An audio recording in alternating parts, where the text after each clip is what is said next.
곽복선 교수입니다. 오늘은 사자로 풀어본 중국 역사, 자작, 자수라는 제목으로 말씀드리겠습니다. 자작, 자수. 자기 스스로 일을 꾸며서 이득을 보려다가 본인이 스스로 피해를 입는다. 이런 뜻입니다. 최근에 우리나라 언론에도 많이 회자가 됐고 해외 언론에도 많이 나왔던 것이 중국의 대정전 사태인데요. 이 정전 사태의 원인을 놓고 설왕설래합니다. 그런데 그 중에 가장 큰 원인으로 꼽히는 것이 중국과 오스트레일리아 사이에 무역 분쟁이 벌어지면서 중국이 오스트레일리아부터 수입해오던 석탄을 수입 금지시켰습니다. 근데 문제는 중국의 발전소들이 오스트레일리아로부터 수입해오는 석탄을 약 30% 정도 쓰고 있었기 때문에 지금 그 석탄이 없어서 정전 사태가 벌어지고 있다. 이런 이야기였습니다. 근데 제가 말씀드리고 싶은 것은 중국 사람들이 이런 이야기를 합니다. 바위를 들어서 자기 발등을 찍은 꼴이다. 우리를 치면은 자승자박, 뭐 이 정도 되겠죠. 근데 중국어에는 그것을 자작, 자수라고 합니다.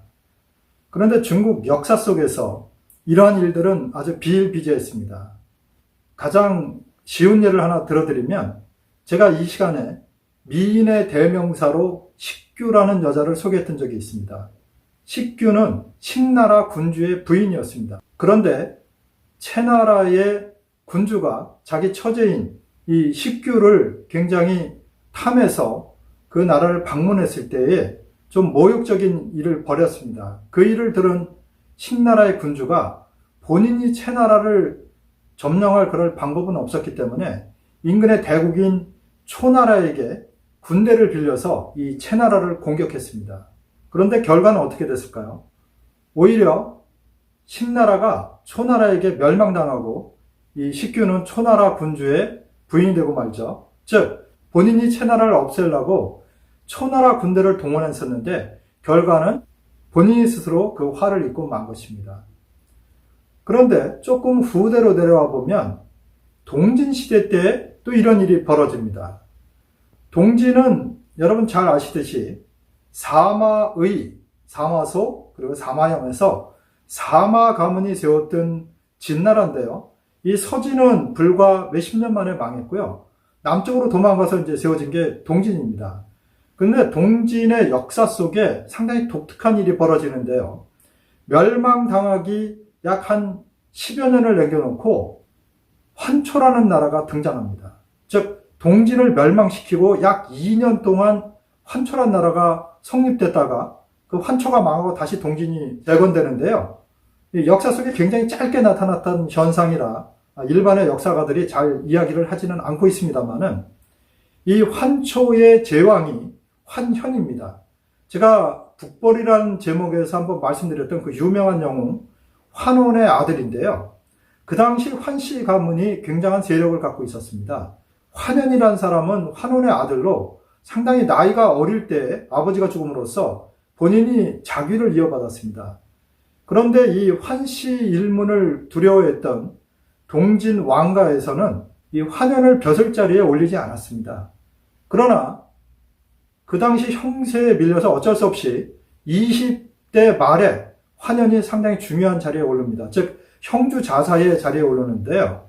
형주 자사에 오른 환현의 세력이 상당히 큰 걸 알고 오히려 그 동진 왕조에서 그냥 놔뒀으면 되는데 환현을 공격합니다.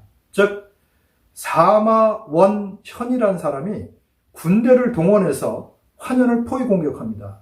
근데 결과는 거꾸로 환현이 동진 왕조를 멸망시키고 본인이 죄위에 오르게 됩니다. 즉 쉽게 말씀드리면 동진 왕조에서 환현을 없애려고 하다가 거꾸로 당한 것이죠. 즉 자작, 자수가 된 것입니다. 그 뒤에도 그러한 역사는 계속 벌어집니다. 그 유명한 당나라, 당태종의 아들이 고종입니다. 그리고 고종의 부인이 측천무후인데요.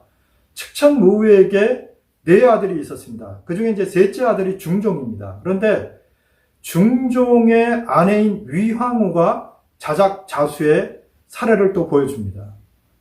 측천모후에 의해서 쫓겨났던 중종이 측천모후가 죽고 나서 다시 제위에 올랐는데요.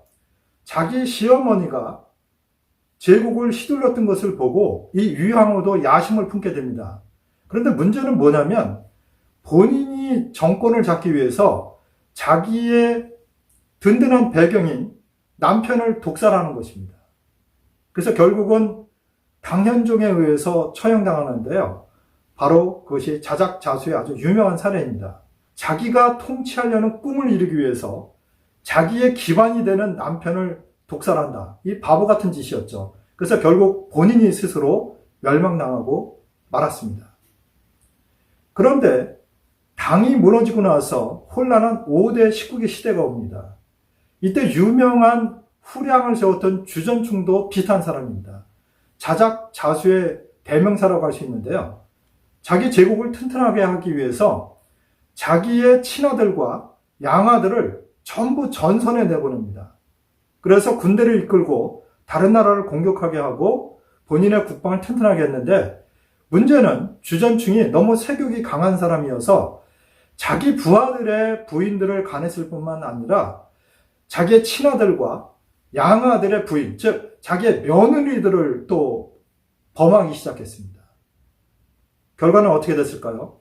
양아들 중에 한 아들에 의해서 결국 살해당하고 후량은 그렇게 멸망하고 말았습니다. 본인이 자기의 세욕을 채우기 위해서 했던 일로 인해서 결국 본인도 죽고 국가도 망하는 자작자수를 저질렀던 것이 바로 후량의 주전충입니다. 그러면 그 이후에는 그런 일이 없었을까요? 여러분, 명군으로 소문난 사람 중에 한 사람이 바로 송나라를 세웠던 조광윤입니다. 조광윤은 명장 중에 명장이고 후주 때 세종을 도와서 전국 통일을 거의 이룰 뻔했던 그러한 사람입니다. 그런데 후주 세종이 죽고 어린 아들이 제위를 잇게 되자 그 후주를 빼앗았던 사람이 바로 조광윤인데요. 조광윤은 인자한 사람이었지만 본인이 제왕이 되고 나서 생각을 했던 것입니다. 이거 무장들을 놔두면 안 되겠다. 그래서 본인이 황제가 되자마자 조치했던 것이 바로 그 유명한 술자리에서 장군들의 병권을 빼앗았던 일입니다. 그래서 송나라는 무인들을 멸시하고 오히려 문인들을 중시하는 이런 기풍이 있게 됐고 결국은 어떻게 됐을까요? 문인을 너무 중시하다 보니까 북송 그리고 남쪽으로 도망간 남성 모두 다 요나라, 금나라, 원나라에 의해서 항상 괴롭힘을 당했고 결국은 원나라에 의해서 멸망당하고 맙니다. 즉 국방을 튼튼히 했어야 하는데 그것을 무시했던 조광윤이 결국은 자작자수를 해서 북송, 남송을 멸망시켰던 것이나 똑같습니다. 사실 이런 사례는 수도 없이 많습니다. 중국 역사를 특징 지우는 네 글자, 자작자수. 그것이 현대에 있어서도 벌어지고 있다는 것을 보면서 저는 아이러니를 느꼈습니다. 최근에 벌어진 중국의 정전 사태, 그것도 어찌 보면 자작자수라고 할 수 있겠습니다. 오늘은 중국 역사 속에서 나타났던 하나의 현상, 자작자수, 즉 다른 사람에게 온갖 공격을 해서 이익을 얻으려다가 본인이 오히려 손해를 입는 이러한 현상을 역사의 하나의 특징으로 여러분에게 말씀드렸습니다. 오늘은 사자로 풀어본 중국 역사 자작자수란 제목으로 말씀드렸는데 재밌게 들으셨는지 모르겠습니다. 다음번에는 좀 더 유익하고 흥미있는 이야기로 찾아뵙겠습니다. 시청해 주셔서 감사합니다.